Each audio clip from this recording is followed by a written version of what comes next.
Hi, this is Ray Hornback, Ray Voltage Beauty on Instagram and at the Bob Co on Instagram. And you're listening to Trendy with Kim Allison.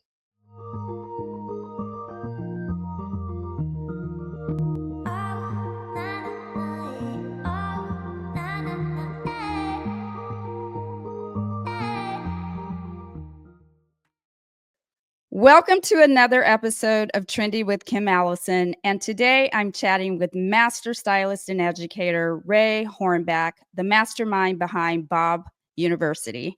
Ray's approach to cutting bobs has amassed a following of students from around the world who he teaches to develop the skills needed to create beautiful haircuts. We're going to dive into what inspires him, his journey, and why he's so committed to sharing his skills with the next generation. So, are you ready to get inspired? Let's get inspired, everybody. Ray, welcome to the show.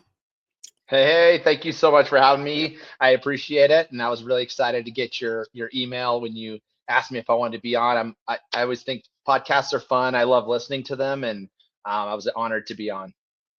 I appreciate that. It means a lot to me as I start my journey into podcasting.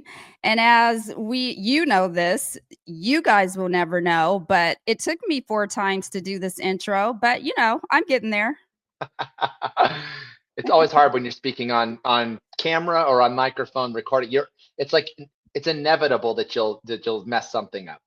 I'm telling you, because we overthink it, don't we? We do. It's just like that we start thinking too much about what we're about to say, and then we screw it up. So, Oh, thank God this is not about me talking and it's more about you. So right. let's get into your humble beginnings. When did you realize hairdressing was your passion, Ray? So I didn't start doing hair until I was 26 years old. Well, 27 maybe. I think I went to hair school. I was 26. My sister-in-law, she was a hairstylist, and she always encouraged me kind of while I was finishing up high school. She's like, I think you should think about doing hair for going to hair school. And I was always kind of like interested in the concept of that. I was always like, I probably would enjoy that actually. She was always like, you're so talkative. You're so like, I'm very trendy. I like trends. I like fashion. I like that Well, welcome aspect to of. the show. You're in the right place. Right, exactly. So yeah, so she kind of saw that in me, that I was kind of, I was into fashion. I was into art. I was, obviously very, very talkative, friendly kind of person. She's like, you would just kill it at hair. You would be amazing. And she said, especially for whatever reason, she's like straight men. They just, they'll eat you up. And I'm like, all right. I'm like, sounds good to me, So You know what? She ain't never lied about that, I know. because that is facts. Yeah, she'd been doing hair forever. I mean, she's still doing hair now, but she'd been doing it long enough to know the landscape. And guess, well, here's the thing though, that I didn't. That was when I was 18 years old. I didn't end up going to hair school till I was 26. But she was like, she was always in my life, so it kind of kept coming up over the years. And finally, I was like at the point where I was like, I don't know if I really want to do what I was doing. Even though I was fairly happy. I was working with my dad and everything was mostly fine. It was just like, I just don't know if this is what I want to do forever. And anyway, the hair thing came up again. And I had actually a couple other friends who were like, have you ever thought about doing hair? Like, you're just so, you're so fashionable and so talkative. And they said it was weird. It was just like, I think it was God's way of putting those people in my life and saying, this is what you're supposed to go do. And so, yeah, so that's what kind of led me down that road. I talked with the wife. I was already married at the time. I'd been married for several years. We just had our first baby, and Congratulations. thank you. Yeah, so this was years ago, but my wife was like, yeah, I think you should do it. I think you'd be really good at it. I think you'd be happy doing that. And so it's pretty much once I jumped into hair school, it was like that first week. I was actually the hair cutting module of that whole month. My first month of hair school was hair cutting, and I just pretty much just fell in love with it the very first week of hair school, and was like, yep, this is. I should have done this 10 years ago, but here I am. You know what? You know. I always say, we don't find hair, it finds us.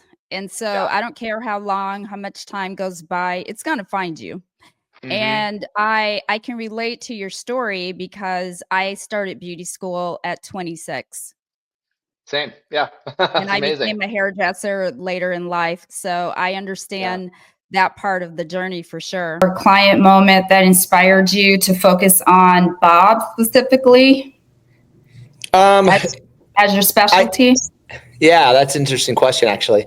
I think cutting has always kind of been I guess my most favorite aspect of doing hair. I mean, like cutting and styling. I mean, I like that combo. So I enjoyed color. I still enjoy doing some color, but I definitely would say, like, if I had to quit everything and only do one, I would only cut. But I feel like I don't know when it kind of just clicked or whatever, but I love the bob. It was just like the bob haircut is just one of those haircuts where you're kind of always like, how can I make this even better? How can I perfect this line even more? What could I do to make this, like, how could I get through this quicker but still get an amazing result? How can I change the graduation? How can I, I think there's just so much to the bob that is just it's just such a, I don't know, when you're done shaping it, it's just such a satisfying haircut. I just think it's one of those things. It's just, you do it when you're done with it. It just looks so good, especially if you obviously have the skills to do it well, it's more fun. And so it's always just such a fun haircut to me. I really never get sick of doing it. And I just always love that chasing of perfection with that haircut. Yeah, and I think the bob, it's so multifaceted. There's so many different lengths. And as you said, places that you can go with the bob, all the way to the collarbone, we can go with the bob. You know what I mean? And anything other than that, it's just, to me, a long, boring haircut. Just kidding, long, boring haircut, people. Yeah, I know, right? Tell us about Bob University, your brand. Like, what's your message, and how has your platform grown over time? Yeah, so the Bob Company is like my overarching brand of what I do, and that's on Instagram. It's called at the Bob Co, and that is, I created that separate brand away from the Ray Voltage Beauty, whatever. I mean, I know I am a brand myself, but I felt that it deserved its own, like, sort of space on Instagram. It was attracting its own sort of, I don't even know, like its own person, its own avatar, I guess. It was even separate from me, even though I'm posting some of the same content on each of those platforms. But it was really a way to capture, I guess, even more. So, but yeah, the Bob Co, I named it that because it's we don't all know, but a lot more of us are understanding now with social media and branding that niching is so important. And I felt that, even though it sounds kind of funny, the Bob Company, but it just kind of sounds cool. And Bob University was just the next level of education for me, like where I wanted to say, Bob University is my online education. And it's really grown over the past, I've been working on it for, it's really been in the works, I guess, for 3 years, but this year each year is getting more dialed in on what I'm producing, what I'm putting out, the type of client who's coming to me, and really getting it more simplified to make it so user friendly that it's, when people get in there, it's just very easy to figure out. And so, yeah, this year's been really exciting. This has been the best year so far for my enrollments. And it's really, just to explain what it is, Bob University is just designed to, it's a 90-day, I'm going to quote it, 90-day program to master short hair cutting. And I felt like it was really born out of the idea or feedback I was getting from, I was traveling all over the country teaching for, a color company, in essence, Masters of Balayage. I was traveling with them for a long time. I taught balayage classes forever. And I was hearing in classes, like I would, do little haircuts for the models before we'd color them or before we'd style them. And people would be like, "Oh, you're a really good hair cutter. Oh, I noticed you post a lot of haircuts on your Instagram. And would you teach a haircutting class? Would you teach a haircutting class? Do you teach haircutting?" That was what I kept hearing. And it was, oh my God, my stylists don't know how to cut bobs. I own a salon. My stylists cannot cut bobs to save their life, or like, or I'm always struggling with the short hair. And so it just kind of came, I got so much of that, I guess, heard so much of that across the country that I was like, I need to create some sort of online situation, virtual education, to where you can have something, you can dive into something a little more deeper than Instagram. Instagram's fun.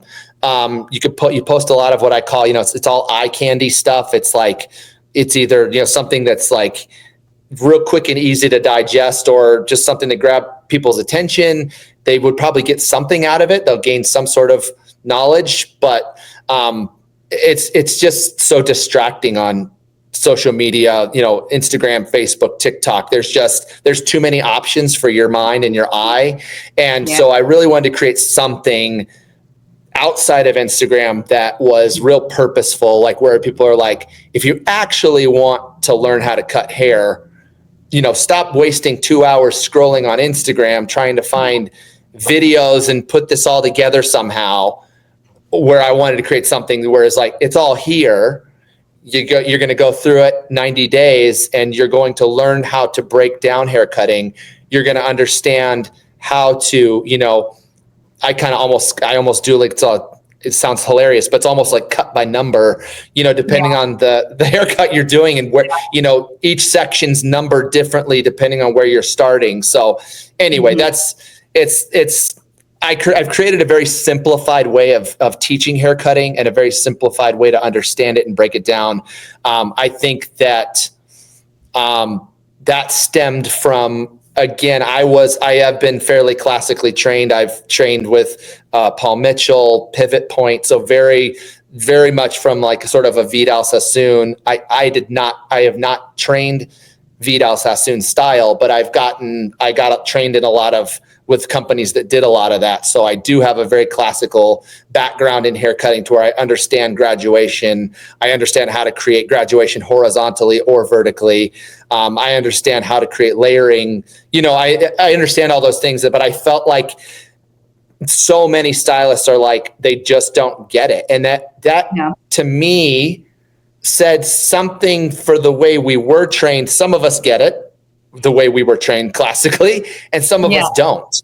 And so I felt like I needed to create a way to simplify it for the stylist who's like, I just want to be able to do good haircuts in the salon.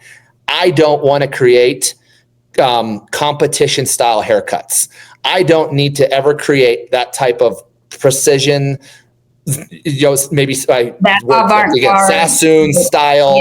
And that's fine. There's some stylists that really don't want to, they don't even care to do that. They're like, I don't have the brain space to go learn that style of hair cutting. I want to learn hair cutting styles that I can actually break down any haircut that a client brings to me. I want to be able to break it down, and I want to be able to bang it out in the salon. And that's all I care about, so that's kind of where my clientele's coming from, is that place.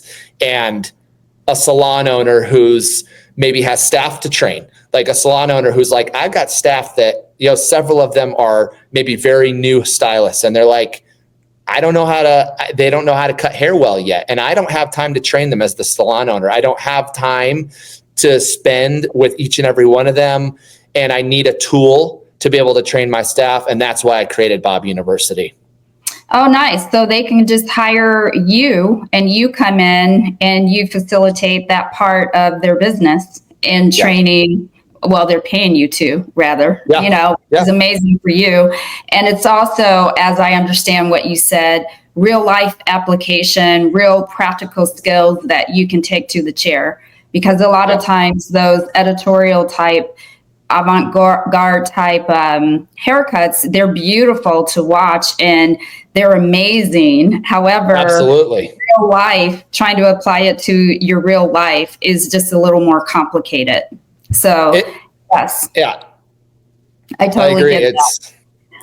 Yeah, I just remember going to so many classes myself even. And I'm a person who I understood haircutting fairly decently well from the beginning. I mean, I'm not going to say I was like, oh, it was amazing right from the start. I mean, my first haircut took me 3 hours, it's like a layered haircut. I mean, it's ridiculous, and it was like not that great by any means. But what I am saying though, is even for me, someone who I understood haircutting decently well, I went to a lot of classes the first 3-4 years of my career.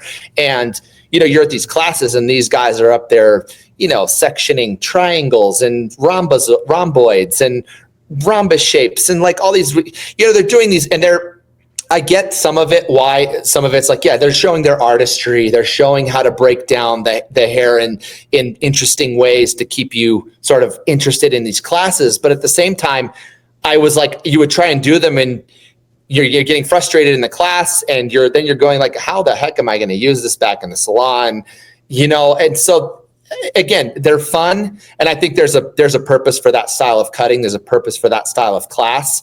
And but it's not for every stylist. And I really, really, really enjoy getting to collaborate with a salon owner to alleviate that aspect of their what they have to do. It's being able to come in and support a salon owner and help train their younger stylist or more inexperienced stylist to help them understand how to cut hair so that the salon owner has to do less training themselves. Right. And they probably have to fix less haircuts. Because I remember, in the salon I grew up in, like the salon owner, if one of the younger stylists, if we screwed something up, it was like they wanted to see a senior stylist or the salon owner. And that creates a lot of stress and cost for the salon owner. And so that's where it's all kind of come from. So no, I completely get that. And I've always said the bob haircut, it's the easiest looking haircut, but the hardest one to actually do correctly. And I still believe that today. And I also think that, what? Somebody has to say it. So I guess I'll say it. Do it. So those creators of the beautiful skills that we all learned in beauty school, that we all learned in our first year, especially if we worked for a corporate salon such as a Toni and Guy or Vidal Sassoon or who have you, those techniques and lines and sectionings that were created eons ago, there is an easier and quicker way to get to that same end result today. And I think, nobody wants to say that because you don't want to disrespect the names of these great, amazing, I would never knock down or knock off anyone's crown. I'm not doing that. What I'm saying is it doesn't have to be overly complicated either, right? So we can break the rules and get there. As long as it looks the same in the end, I think that should mean something. So what do you find? Agree. Yeah. Do you agree? Yeah. Yeah. What do you find most rewarding about being a teacher in the industry? Now that you're from salon owner, which I know is hard, working behind the chair. Still am. Yeah. Again, a million clients, and now you've taken on students. So what do you find most rewarding about what you're doing out there? I think there's like multifaceted answer here too, for sure. I've always enjoyed teaching. Even before I was doing hair, I taught drum lessons as well as with my other career, but I taught drum lessons and I always enjoyed teaching my students. It was fun teaching somebody who doesn't know how to do something and then seeing them learn how to do it. It's just, there's something just very rewarding about that you can pass on wisdom, you can pass on knowledge and give somebody else something that they can then use to create. They were creating music or, obviously in this case, we're creating beautiful haircuts that will make their clients happy. And then in turn, you're happier because you're creating a better hair. It's just such a round circle of gratification, I guess. So I really enjoy working with stylists of all levels. It's absolutely amazing. I mean, I work with stylists who've been doing hair for 20 or 30 years. They're signing up for Bob University because they're like, I just want a fresh take on what I'm doing. Exactly. Like, they're like, I was talking to a lady today. I just had literally just finished up a live cutting session on Zoom with some of my students today. And this lady's like, yeah, she's been doing hair for 20 years. And she's like, I love this because it's just getting me out of my box. I'm just like, I'm slowing down. I'm thinking more about what I'm doing rather than just bam, bam, bam, like doing the same thing I've always done. And she said, it's just exciting for me to revisit hair cutting, brush up and back again on the basics, maybe understanding them in a different way. So that's cool. There's, that type of stylist I work with. And then I've also worked with some stylists who literally have barely touched scissors. Like I'm teaching them how to palm the scissor and comb in the same hand, like wow. Something as breaking down as that, where you're literally just there. It's the first time they're even like combing hair, and you're talking about how to even comb the hair. It's like, and I love that too.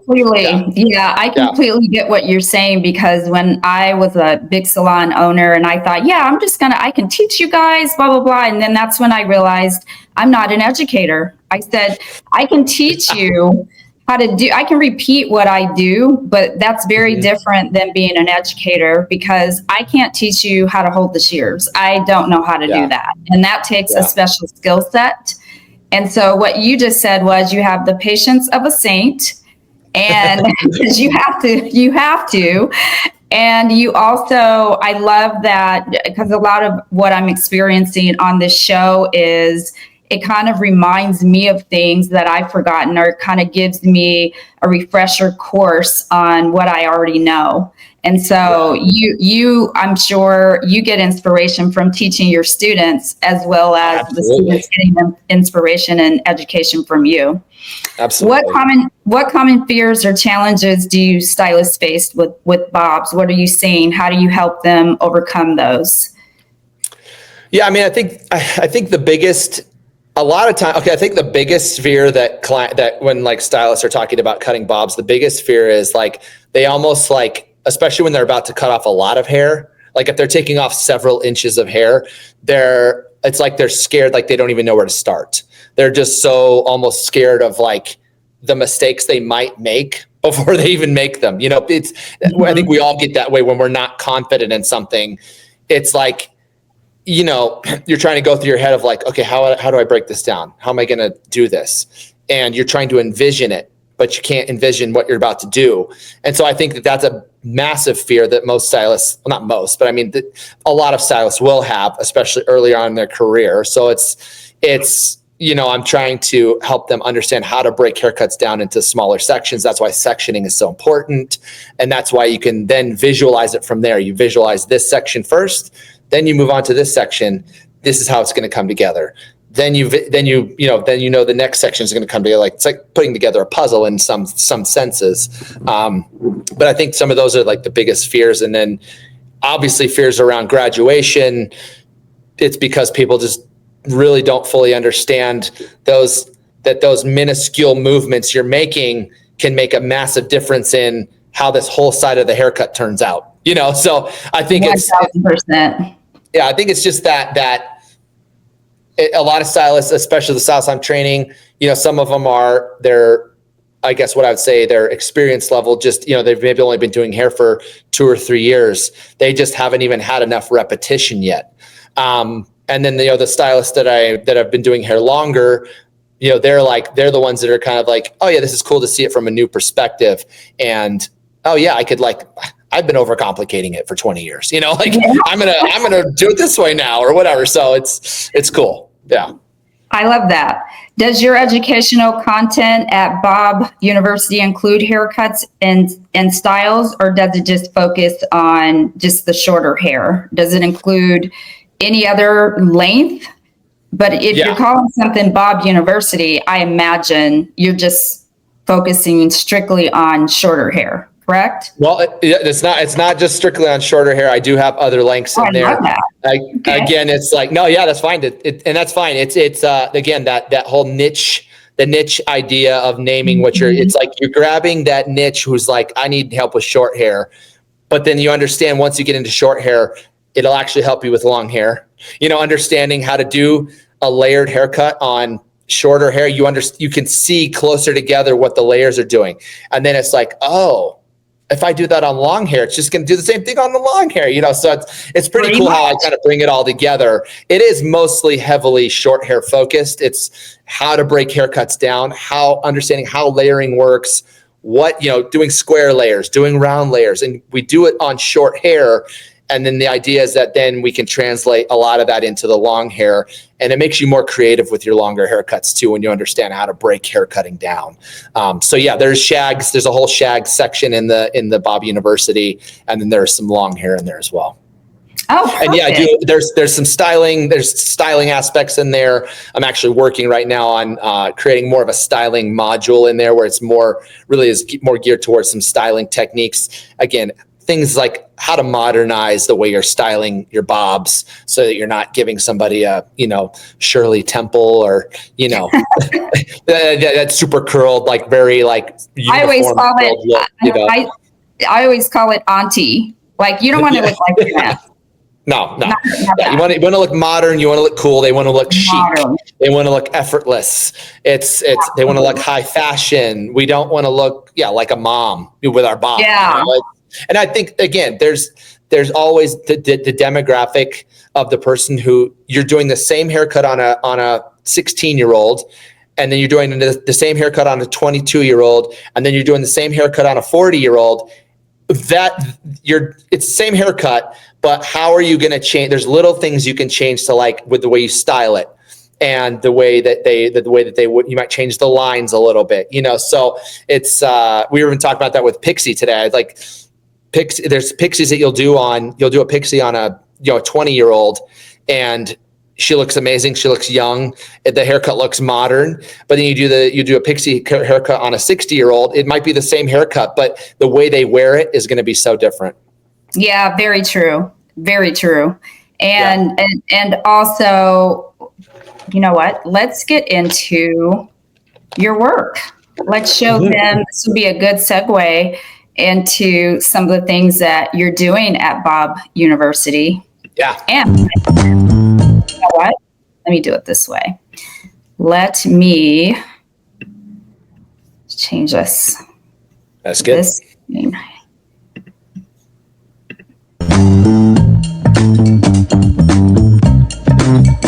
Be nice to start it from the beginning. Oh, there we go.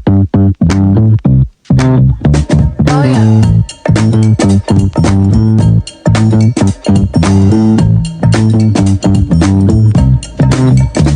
Oh yeah.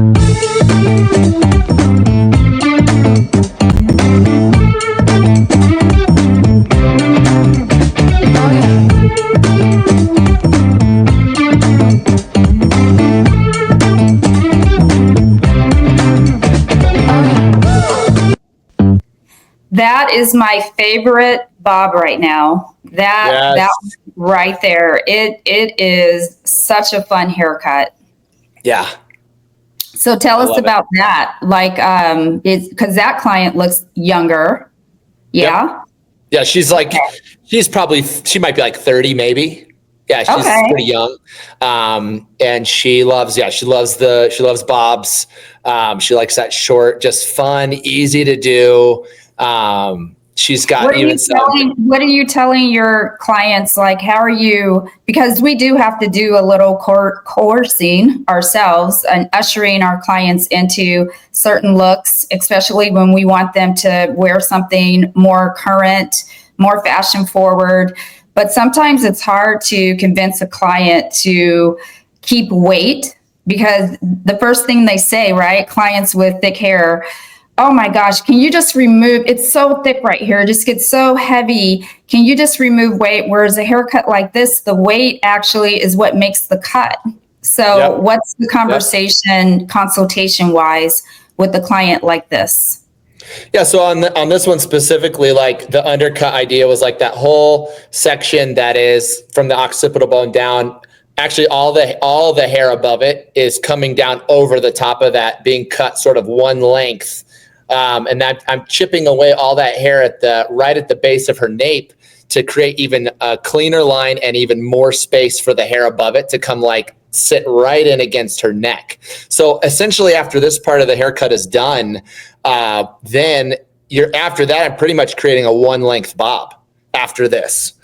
So this spot though allows for the hair above to sort of wrap over it and have some support, but it does allow for a little bit more movement, and it grows out really, really well because all of that hair under the occipital bone, it's not one length. It's not the same length as the rest of the haircut. So it grows out like this tidy little section underneath the occipital bone. And then, allows me to create the weight that I want to see for the rest of the haircut. Perfect. And that's a perfect demonstration or illustration of an undercut done properly. Yeah. And I'm kind of the guy who preaches the whole idea of, I don't love the idea of the shaved undercuts. I think that they have their place. I think if people like to shave the undercut, shave that area under the occipital bone, I don't have a problem with it if you really know why you're doing it. But the idea is that if I shaved her hair away under her occipital bone there, what could happen is that hair over the top then doesn't actually have anything to grab onto, and it won't maintain its shape as well as it grows out. So that's why I do the undercuts the way I do them, because it actually is designed to support the whole haircut shape and grow out a lot better. A lot of times, like this client comes to see me every 10 weeks, and her haircut grows into sort of a long bob in between our time, and she comes back and she's happy because her hair looked good the entire 10 weeks.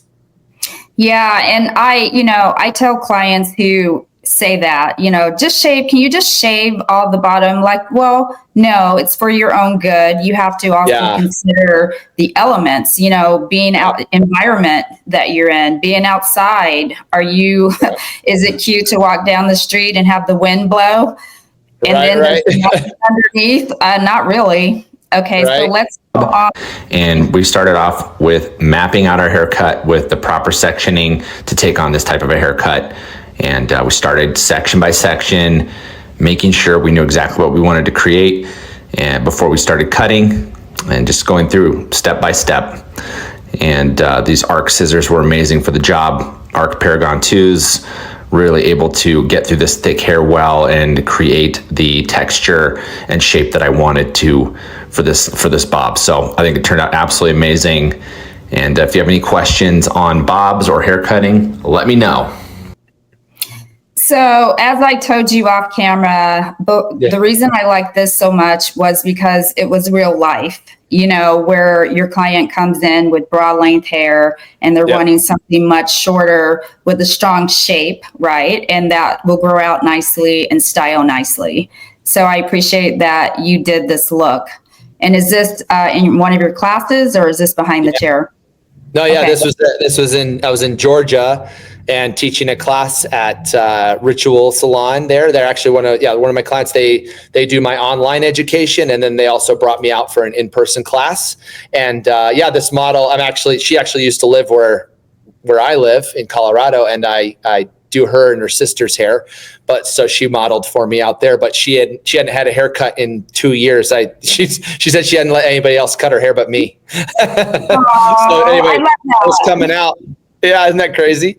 But I was coming out to do the class, and I needed a model, and she was like, "Oh my gosh," she's like, "I want to be your model." I was like, "Yeah, for sure." So, but her hair was obviously much longer, and it was a great demonstration in class where I was able to show a full haircut transformation, and mapping out the haircut, breaking it down, deciding the length you need to go to start the haircut, and then putting it all together. And then showed them some fun styling techniques too, to kind of keep that looking, modern styling techniques to where this is an option for the client. But then they also saw it straight before that, so that obviously the haircut looked, they could see everything came together well. So yeah, Nice. Now, do they just, is this a demo only, or are they doing this haircut on some? They then did this haircut on a mannequin while I was there with them, and I could, walk around the classroom and, check in if they're having questions or having problems. I can help adjust body position and scissor position and things like that for them. So yeah, I love, I typically most of my classes are a look and learn plus a hands-on portion. Oh, perfect. Because, we have these discussions with guests on the show about modern education, or digital education, I should say, where some of them are just demo only, and you really can't watch your way to really knowing how to do something. You kind of have to put your hands in it. So I love that you do that. Okay. That's where we're going to end up. And we're starting off with the arc paragons to get all that hair off, then using comb control and the paragons to create a really crisp, nice line, really great lob length here, and then extending that length toward the front, bringing those sections back, and you can see those like curve around. And then we're going to remove some weight. So we need to taper the ends, really jumping in there. But you can see that cut is just dialed in. And then we styled it up with the Marcel iron, and it looks absolutely incredible. One of my favorite cuts I've done this month. So thanks for watching. Stunning. I love this. And her hair is so thick. And so and I know how hard that is to do a look on super thick hair and get it to look light and have lots of movement. So tell us a little bit about this cut. Yeah, so this client is, she's got a ton of hair. I mean, she's got really thick hair. I mean, like 4 heads worth of hair on her head. What a blessing. So it's really important on this haircut to really, break it down section by section, cut a section, blow dry it, refine it, remove weight. And then you could see, towards the end, I was, doing a lot of internal layering. That's definitely a hot topic buzzword right now. What is internal layering? I mean, it's all just texturizing, but it's very, very purposeful. You could see, for those of you who are watching this reel, really going in there with the scissor about 4 inches deep into the hair and closing the blade to taper the ends, creating short to long hair within the shape that gives separation, allows the hair to feel light and feel debulked, but it still maintains the integrity of the shape that you put in. All righty. So you do have a segment in your class where you're teaching them how to remove weight. So all of the different techniques. Yep. There are so many, and if done well, they make all the difference, really. All the difference, yeah. Okay, so here's an example of your actual behind the scenes. Walk us through this. Yeah, so this is another class at another salon that utilizes my online education, but also wanted to bring me in for an in-person hands-on class.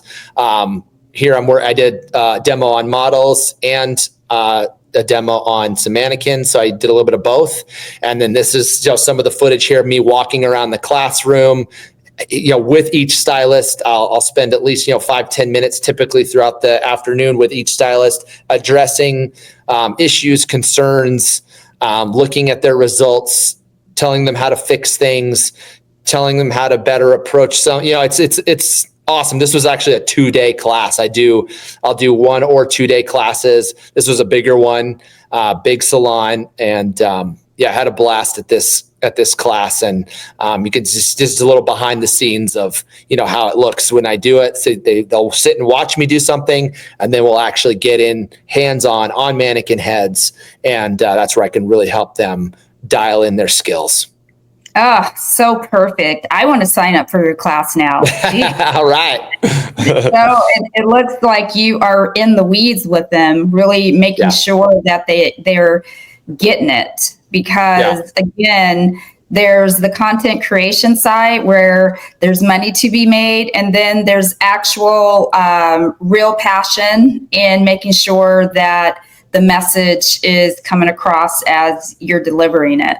So Yeah. I'm sure they all appreciate you for that. So let's talk about some of your tools that you're using. I have a couple of arc pairs myself. I have the texturizing shears. You know all of the names. I don't, but I do have a good shear and texturizing shears. I think they're number 10, whatever they're called. Anyway, I think they're good quality shears. So do you have a brand deal with them? And what do you have going on with arc?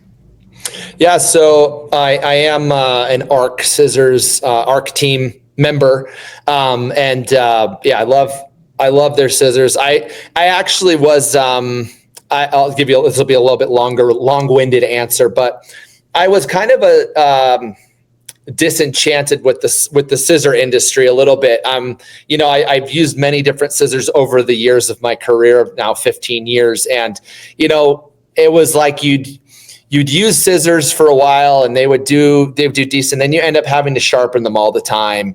And, I've always been a person who takes pretty good care of my scissors. Like I'll oil them, I wipe them off, I clean them, I try to take good care of them. And I was kind of teaching it. I was kind of one in class. I was like, you don't need to spend, thousands of dollars on scissors. Most of them are, they're made in freaking China and then they get stamped with a Japanese, they try to stamp it, but you can't. Anyway, right. I learned a lot though. When ARC approached me about close to 2 years ago now, they were like, hey, we want you to use our scissors and we want you to use them for 6 months and let us know, what you think. And we'll send you a couple pairs. And I was like, great, let's do it. Let's go. And so pretty much from the moment I used them, I was like, okay, I've never experienced scissors like this. Like the way that they cut, how sharp they were, the way my lines were coming out, and then also how long the blade lasts, like where you're like, I have a pair right now. I haven't sharpened them in over 6 months and they're still pretty dang close to cutting the same as they were 6 months ago. Over time, obviously scissors they'll dull a little bit, but I just noticed that they actually do maintain the sharpness for a longer period of time. And then when I do get them sharpened, I send them into their certified sharpener, and just that keeps the warranty on them. And I know that they're just getting done right. So I don't trust my scissors to just any sharpener anymore. I think I did that for some years and I just didn't love the outcome. But I do love the ARC scissors. I actually do believe in them. They are expensive. I will not lie to you. They're expensive scissors, but I think they're worth the money. I think I do. I always say this when I do like a live for them. I'll do lives. Each month I usually do one live for ARC scissors on Instagram. And a lot of times I just talk about how it feels like an extension of my body. I feel like if I'm going to cut hair somewhere and I feel like it just what I want to have happen happens. And it's almost like I have like a pencil in my hand and I can draw the line I want to have happen. And that's what I love about those scissors. They're just an extension of me. And I think that they're worth every penny. I agree. And you're right about the blade, the strength of the blade. They cut like butter for a long time without sharpening, even the texturizing shears, because usually texturizing shears, they kind of get caught in the hair. You can't really cut the hair with them, or not clean, I should say. And ARC shears, honest to God, they're amazing. They're amazing. So, what's your favorite hair? Mm-hmm. Oh, go ahead. Favorite pair. I specifically, like, your favorite short hair cutting. Shear. Yeah. So, I typically use my hat's crooked. There we go. I typically use I give you the best edit. So if you want to fix your hat, go ahead. You're good. No, I use the Paragon 2 as my like workhorse scissor, the Paragon 2 6-inch. I love that scissor for pretty much every haircut I do. I like the length of it. It allows me enough dexterity to do the short stuff, but then also allows me enough of the length on the blade to like do some of the longer, like fancier internal texturizing techniques that I like to do. So I do a lot of like scissor over comb on some of my short men's cuts. So I like that scissor for that. So the 6-inch Paragon 2 is probably my favorite scissor. And then I also have, I have the texturizers. I have the Symmetry 1010s. And then I also have the Symmetry 28.4s. And yeah, again, like you said, even their texturizing scissors they're just leaps above and beyond what anything else I'd ever used. I mean, I've never had those scissors sharpened. I haven't had to. So obviously we don't use them quite as much, but they're worth every penny. Yeah. Agreed. What advice, Ray, would you give to new stylists who want to specialize in short hair? Is that a good idea, or would you tell them where do they start? Like, because you always have what you gravitate toward. It was cutting and styling all lengths, but some people really, they only do long or they only do short. So if you're someone that just wants to do short hair, what advice would you have for new people coming into the industry? First advice is sign up for Bob University. There you go. I mean, honestly, if you're newer to the industry, you're listening to this and you're like, I really do I want to get better at short hair. I want to understand hair cutting better. I'm not joking. I mean, my online education is amazing. All I'm hearing from the students who are in there, they're like, this is like helping me break down short hair. Like within the first 2 weeks of Bob University, you'll be like, oh my God. This is amazing. So that's what I'm hearing. So I'm shameless plug. Yeah, I was hoping you'd say that. Yeah, for sure. But I think it is. If you want to specialize in hair cutting, when I decided that I was like really wanting to go specialize in that I'm always been a big fan of like finding models. Maybe I would see somebody who worked a barista at a coffee shop or waitress at the restaurant or whatever. I would just say, hey, I'm a hairdresser in town. I own a salon, and I think you have amazing hair. I'm wondering if you'd be willing to let me do a cool haircut on you. Would you want to come in and we could just chat about what we could do? And I never had somebody tell me no. They were always like, oh, cool. I'd love to model, that would be fun. And I'd tell them, I'll probably take some video, take some photos of you, once we're done with the haircut. And, they were always like open to it. So I'm a big fan of like finding models and just doing stuff for free. When you're really wanting to start dialing in your skills more, when you need to get more repetitions in and do more of what you're wanting to do. Or obviously mannequin heads are so important. If you're not ready to start working on, real live models, get mannequin heads any way you can. I know they can be it can be costly. So costly. But yeah, I mean, they're expensive, but there's a lot of, I would even just go around to call around local salons and be like, hey, do you guys have any mannequin heads you're not using? Could I buy them from you for $10 each? Can I buy them from, use old mannequins. I don't care what they are. You can always do something to it. And so I would just say, get your hands on mannequin heads and start making mistakes is what I say too, is you have to start just making mistakes. You have to just trust the education you have, but then also like just do a haircut, make a mistake on a mannequin head. Sometimes I made mistakes on clients many times, and you just have to learn from the situation. It's just, you'll always just learn from it. And that's why I just feel like in this industry, you learn a lot from making mistakes. And I feel like you have to make some in order for things to sort of click. And I don't know, just don't be afraid of it, I guess. No, that's great advice. Do you think social media has impacted the quality of hair education for the better, or do you think it's impacted it for the worse? I think it's made it better. Okay.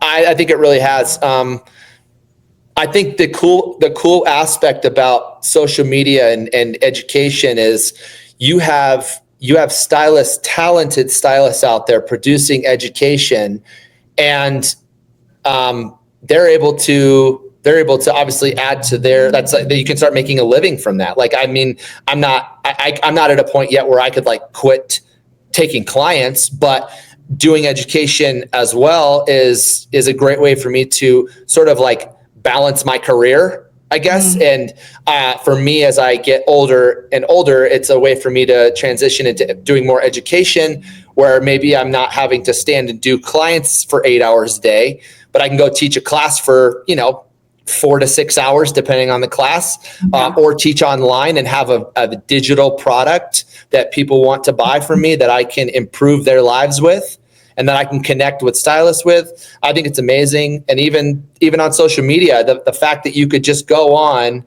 and find a hairstylist that you like how they cut, or you like how they color, or you like the business advice they're giving you online. And if you can start maybe implementing those things and you see good results, and then you're like, oh, cool. Like, man, I love that they're just putting out that free stuff. And then, obviously that leads to hopefully maybe them becoming a paid client to those stylists too. Yeah, a relationship. Yeah, no, that's perfectly said. I like that. Yeah. Because that's it's a positive outlook on a platform, all the platforms that can be very frustrating for some at times. Absolutely. How do you feel about how do you feel about the disconnect between social media? Well, I guess let me phrase it this way. How do you feel about the disconnect between social media following and actual skill level in our profession doing hair? So you mean like with what I mean by that is how social media can sometimes elevate personalities over the actual technique. Does that make sense? Yeah, I got you. I think that's always an interesting take, where you can, like you might see a stylist who's got this mass following on Instagram, and maybe you even like what they're doing, but then maybe you see them in person and you're like, I'm not that impressed. Right. I mean, I think that can happen sometimes, where you're like, whatever they're putting out on Instagram, like you can obviously, make things look maybe a certain way and not show the flaws in what you've done. But then I think when push comes to shove, I just think I think sometimes, it's unfortunate to where maybe someone likes someone on Instagram, they go pay a bunch of money to go to a class, and maybe they're underwhelmed. That's unfortunate, but it does happen, I guess. And I think though that I that's something that I guess I'm aware of, and I do strive to, like, what I'm putting it out on Instagram. Like, I'm going to do it. I'm doing it the same way in real life here. And I'm going to make sure if you come to my class in person or my online education, my full tutorials, like, they're worth it. You know what I'm saying? Like, I'm the type of person who, like, integrity wise, like, there's no, who I am on Instagram is who I am in real life. What you see is what you get. There's no difference. Like, and that's that's what I love about going to these big hair shows. And I teach for arc scissors at these big hair shows. Is I go there, and that's what I actually hear is people are like, oh my God, you're no different. You're the same person that I saw. Like, you act the same, you talk the same. And that's what makes me so, it's very humbling and makes me so happy though, that the fact that I can be genuine. I can just be myself. A lot of people I've learned through doing this show, they feel duped oftentimes. So I appreciate you saying that and giving some clarity to that it is a real thing. It's not your imagination, that some people, it doesn't match up. I kind of call it like when you're dating online, don't put a photo that doesn't look like you, because eventually they're going to meet you in person. Yeah. I mean, it just never made any sense to me, but hey, get your hustle on, not mad at the hustle. Right. What advice would you give to stylists who feel discouraged by the popularity focused side of the industry? Like, what keeps you staying motivated, focusing on skill development and not getting distracted by following counts or the hype surrounding social media fame? Because that's the other thing. Someone at your level doing what you do, you can get caught up in that part of it where we lose sight of where our passion lies, and we're more into some of the sensationalism of it all. And people, now we almost have a fan base if you will. And some people get caught up in the fans and lose sight of the actual mission, if there is still one by that point. Does that make sense? I think that can be hard to separate because you do in this world of, social media, you get caught up in that dopamine hit of having a reel go viral, or, getting a bunch of comments on, something that everyone likes, or then you have a reel, and I've had all of it. I've had the reels that go viral for, that's a lot of positive comments, and then you have reels that go viral and you get a lot of negative comments. You get, for some reason, it attracts all the haters. And, for me, you got to remember, like, it's all engagement. And as long as you're confident, in what you're doing, and you know that what you're putting out is improving people's lives, you got to ignore all the haters. You got to ignore all the negative aspect of it. And I've gotten to the point where I just give it back. I'll give them a snarky remark back. Another, one of my friends too, Jacob Kahn's the same way. Jacob Kahn, he's got way more followers than me. If people leave him a bad comment, he just teases them or gives it back to them, and it's, it just keeps it funny. It's just, I think I've even had stuff happen to me on Instagram where, my followers will go, they're messaging me. They're like, I just left them a nasty message. Oh, I know. So you don't even have to respond. They go after so it's like your followers, they'll take care of it for you. It's funny, but I think, trying to get back to the original, the question, I think that you just have to, for me, I guess I don't know. I'm old enough to know that none of that matters. It doesn't matter if you're having a small impact. It really comes down to having a lot of small impact is how you have a big impact. And for me, I like that. For me, even though maybe I don't have as many followers as I want to have, or I'm not reaching as many people as I want to reach right now, I will eventually if I stay consistent and keep up with it. And for me, it's like, if I'm having a lot of these small successes, and I'm seeing it every single day with my students online or the classes I go teach, I take the feedback that I'm hearing, and I'm like, I know I'm on the right track. And I think that's the same, even if you're not teaching, even if you're just in the salon and you're just trying to do good hair in the salon, you just got to listen to your clients. If most of your clients are happy and most of your clients keep coming back and they're referring more clients, it slowly builds to a point where you're going to have the career that you want to have. And even for me, it's like, I've been doing it for 15 years, and I was, thinking back to when I had only been doing hair for 2 years, and you're just, back then you feel like it's so far away, it's never going to happen. You're struggling. And then eventually, though, you just stay consistent. You keep learning. You keep putting into practice the new things you learned.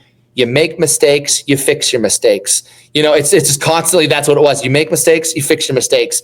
And eventually you stop making so many mistakes. And then you get to this point where you're feeling like, I know what I'm doing now. And then you can just keep pushing forward with what you're doing. So I think that's inspiring for the next generation of hair, and just to know that we all go through it. Everybody's on their own path and journey, and that you just have to stay focused on your mission and why, and your why. Like, why are you doing it in the first place, right? What inspires you outside of your hairdressing career, and do you bring any of that into hairdressing? Yeah. Oh, yeah. Okay. That's a cool question. I'm a very fitness focused person. I've done a lot grew up doing a lot of weightlifting, and I played sports growing up, and definitely got out of it for a while, but then hit this point in my life where I was like, I need to get back into fitness. I had a desire to, I really wanted to get back into it. And I think from that point on, it just improved. It improves my quality of life a lot, to where, especially in this industry, obviously the older we get, the harder this industry gets, because it's so much, it's a very physical job, a lot of standing, a lot of moving, but I feel like, if you have a strong body, you're going to last a lot longer. And so I'm very passionate about fitness and eating healthy. A lot of people, I'll brag a little. A lot of my clients, I'll tell them how old I am, and they're like, "Oh my God, like I had no idea you were 42 years old." So a lot of people they don't. I seem younger than I am because I do take care of myself, and so does my business partners the same way. I think it's a cool example that we try to set in our salon, and actually a lot of our stylists kind of follow suit. Like a lot of our stylists at our salon, they see how we live, and they're doing similar things. So I think, again, if you can be the example, you can lead the way for those around you as much as you can possibly do that. Do it. Don't succumb to what they're doing. You set the example for what you want people around you doing. So I think that's been cool to see. Yeah. And it's one of those, I can show you better than I can tell you. Yeah, totally. You can tell people all day long, but what does that mean? Because it comes from within. Yeah. Right. I think that's a cool. So without fitness, then, it's mind, body, soul. My husband always says so. And it is true, let's see what else. So, I think that concludes all of my questions that I had for you. Very interesting, because when you see people from behind the screen, you don't know what's going on. So it's nice to be able to get the real scoop, if you will. Get a little more dialed in, dive a little deeper in on somebody. It is always fun. That's what I love about podcasts. It's like you get to listen to interviews and hear a little bit more about these people. It's cool. And you find out you have things in common with them. And especially in this industry, it's like you might meet them at a hair show and you're like, oh my God, like we both like lifting weights, or we're both into fitness, or I love bobs too, or whatever it is. It's just cool to already know something about them. And then you can go up and talk to them at a hair show, and you kind of have an immediate friend, and it's time for me to get back out there and start going to hair shows again, because I kind of 2020 kind of gave you a different taste of life, if you will. For sure. It introduced a lot of us to the digital side of our world.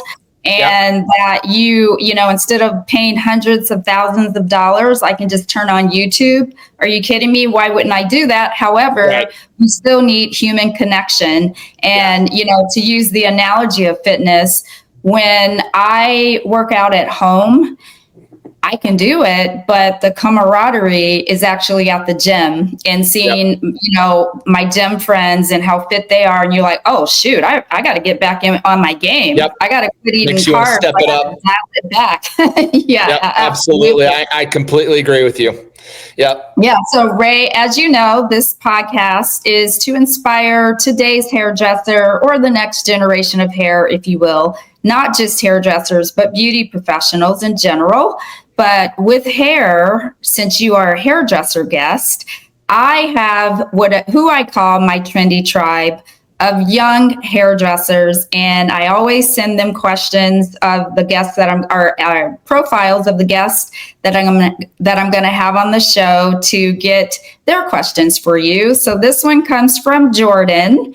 There's two. One is a comment, the other is a question. So we'll go with the comment.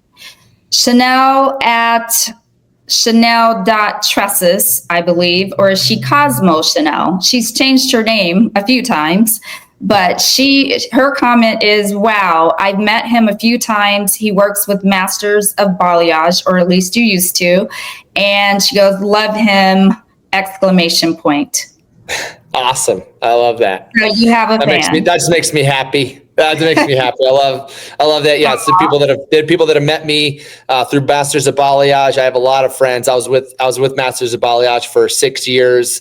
I met Ryan, the owner of that company. I met him before he even had started Masters of Balayage, and we became friends. And then as he grew that company, he needed extra educators, and so I was this very first extra educator that he brought on to go teach classes with him, and we were teaching together, and then it just snowballed. And yeah, so I taught with them for a long time, and had a ton of fun with that company, and lots of good memories, and I learned a lot about teaching on stage with them, and really cool time for sure. Yeah, he seems like a nice guy. Yes. So our next question comes from Jordan at Done by Jordan. And he asked, I'd like to know what he owes his success to. Let me rephrase that. I'd like to know to what he owes his success. Was it always an instinct feeling of where he was supposed to go in his career, or did it happen in result of trial and error? Okay. Yeah. I think number one is, I'll give you this from this side of the coin, I guess, is, number one is when I was started my hairdressing career a little bit later than some people do. I was, 26 years old. I was married. I owned a home. I had a baby. So for me, I was the sole provider for our family. And so for me, I was very motivated to do well at this career. I was also right from the start, I was very interested in it. I was very into it. I became passionate about it very early on. So I think that helped. And I'm also extremely, if I'm into something, I want to know everything. And I was very I want to know how to do color. I want to know how to cut. I want to know how to style. I wanted to be, for whatever I do, and I don't know what this reason is, for everything I do, I want to be the best at it. And I don't know why I'm that way, but I am. I'm just one of those people who's if I'm going to do something, I just want to be the best. And even if I'm not the best, I'll keep trying to be. And so I think that's I don't get discouraged when I see other people that are better than me. I just see it as, okay, I got some work. I got some work I can do, and, so I think that's the other thing, is just don't ever think you're the best either. You're right. Stay humble. And, I think I do well. I have a high, I think highly of myself. I think I do well. I'm proud of what I've done. But I definitely don't think I'm the best at anything. And I think there's always something that I could do to be better. So I think that's part of my success story, I guess. And then I think the other aspect of it is kind of tying back to what I said earlier, with just getting mentors and surrounding yourself with the right people is so important. If you're working in a situation or around people and you feel like you can't be yourself, you feel like you can't say things that you want to say, you feel like they're not supporting what you're trying to do, it's just take a step back and say, okay, what's my role in this situation?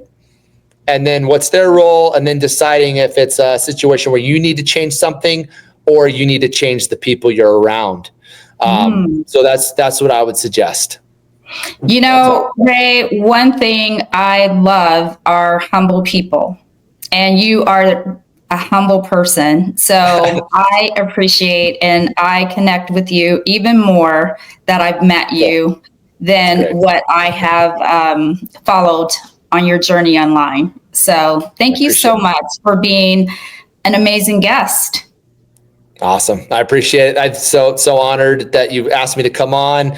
I always love an opportunity to be able to share my story, share my passion with other stylists and with other beauty industry professionals. And I just really appreciate the opportunity to be here. So yeah, we appreciate you. Well, outside of doing hair, one thing I love to do is my favorite night is game night. So I figured out a way to bring it onto this podcast, and I call it the 60-second blowout.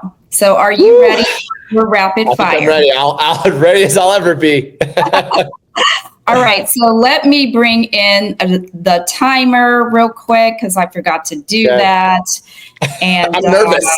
No, don't be nervous. You know yourself better than anyone. So, or maybe your wife does, huh? We should have her do the rapid fire for you. Funny. Okay, so let me split us back up here so I can bring the timer on.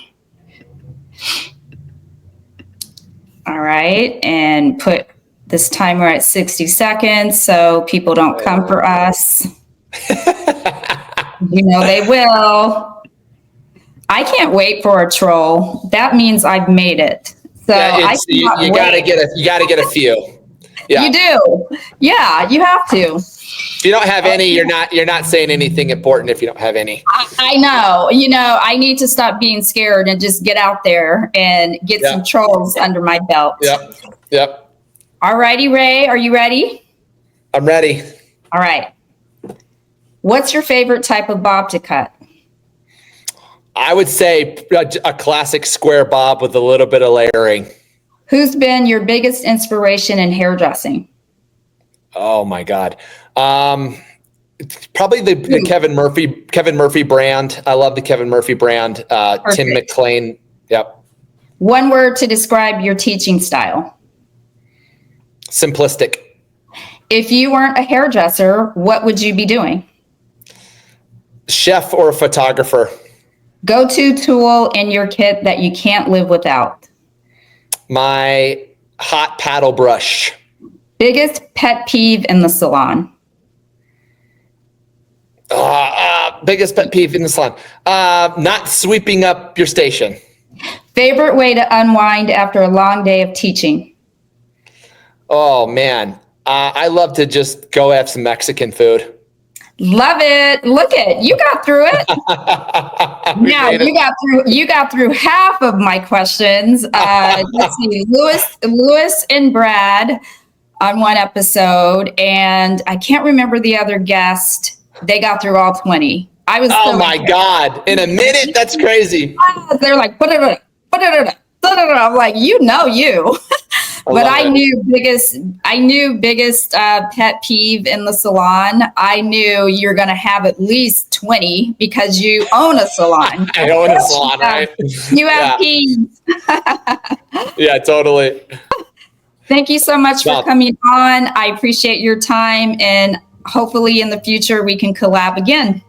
Absolutely. Thank you so much. Appreciate it. All right. Bye. Guys, thank you so much for watching, and please know all of your support means the world. Like, comment, subscribe. I know we hate those words, but those things are going to allow me to unlock more opportunities to bring you more amazing guests with better sound quality and better production. So I appreciate you guys, and I will see you next time.